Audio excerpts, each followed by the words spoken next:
Shalom, I'm Moreh Matan, and welcome to this week's Moreh Minute.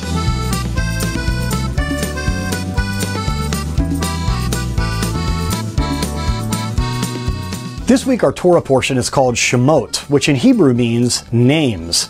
It is the first Torah portion in the book of Exodus, which in Hebrew Bibles is also called Shemot. There's a few things that I'd love to bring up for you in this week's teaching, and the first is this. Rashi tells us of three advisors that Pharaoh had. You see, at the beginning of the book of Exodus, it says that the Jews were becoming so numerous that there was talk of needing to do something about that, needing to persecute them in some way, because they were having children so quickly. In fact, it wasn't uncommon in those days for Jewish mothers to give birth to sextuplets. And so they were sort of beginning to outnumber the Egyptians. They were worried that the Jewish people would take over the country. However, our sages tell us that this is just absurd because after all, because of what Joseph had done to save Egypt and the nations around her from starvation and famine, Egypt gave them the choicest land, the part of Egypt known as Goshen. And so because of that, the Jewish people were very grateful and had no desire to take over the country of Egypt.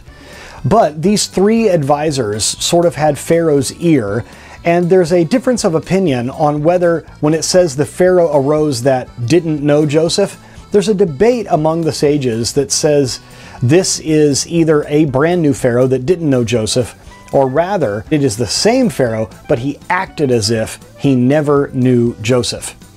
Either one is negative because the attitude towards the Jewish people began to shift.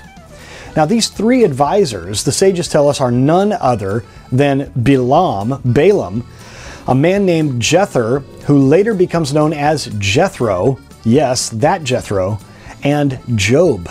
Now, these three advisors were given the task of trying to come up with a strategy on how to sort of tamp down the exploding population of the Jews in Egypt. Balaam had what he thought was a proactive idea, and that was to slowly but surely ramp up oppression so that the Jewish people would not be as prolific.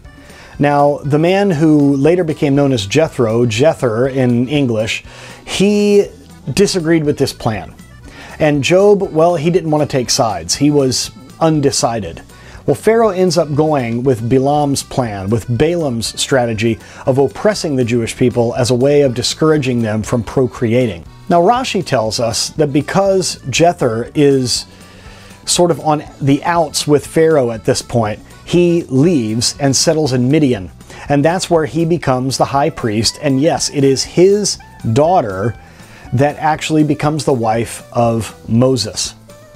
So this strategy to oppress the Jewish people started out in a kind of innocuous way. It sort of seemed innocent to begin with. My father is a pastor and has been in ministry professionally for well over 40 years. And he has always taught me this from the time I was a young child. Don't ask anyone to do something that you are not willing to do yourself. And that's how Pharaoh fooled the Jewish people into entering into this slavery mindset. You see, Rashi and Exodus Rabbah both tell us that Pharaoh one day came out with a rake, and in the mud, he began to rake the mud together, and he put a brick mold around his neck. He began to construct bricks and said, "Come, help me, let us make bricks." And so Pharaoh is doing this, and he got more and more of the Jewish people to join in with him.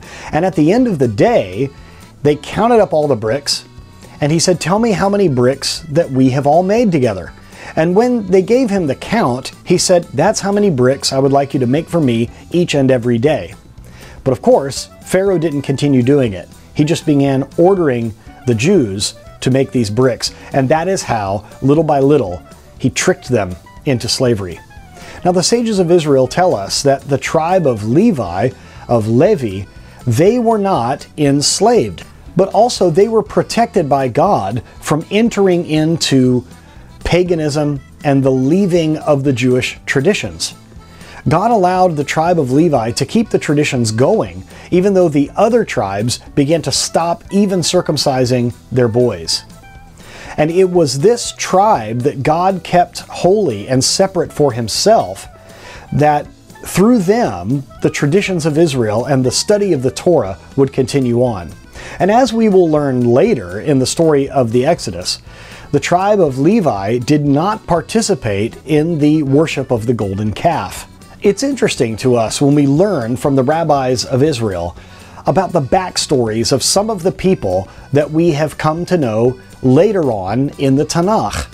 People like Job, people like Bilam, people like Jethro. It is so interesting, and this is why we in Kosher Pastor and in Yeshivat Shuvu and Ahavat Ammi Ministries, we study the rabbinical traditions of Judaism.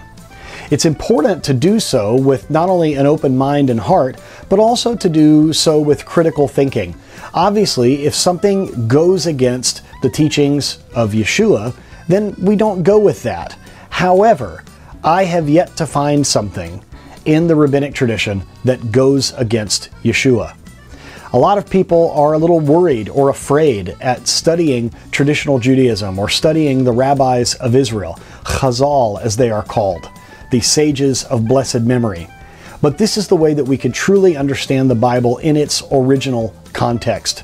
And when we see the backstory, when we see the ramped up persecution of the Jewish people in Egypt, then we can see the rumblings of that even in our modern world, as anti-Semitism is definitely on the rise throughout our planet right now. Once again, I am Moreh Matan, and it's my pleasure to be with you each week. If you'd like to study with me, you can join the Kosher Pastor program by going to kosherpastor.com and filling out an application there. Then I can instruct you on how to fill out an online profile on our platform and give you instructions as to how to pay. Right now we are bundling all 7 courses for $500 for an individual and for a couple for $600. Also, if you are African or of African descent, including my beloved African American friends, you can go to af.shuvu.tv and join the URI program specifically designed for people in Africa or of African descent. And we still have a number of our 300 scholarships available if you'd like to study with us. Thank you, shalom, and all the best to you and your family.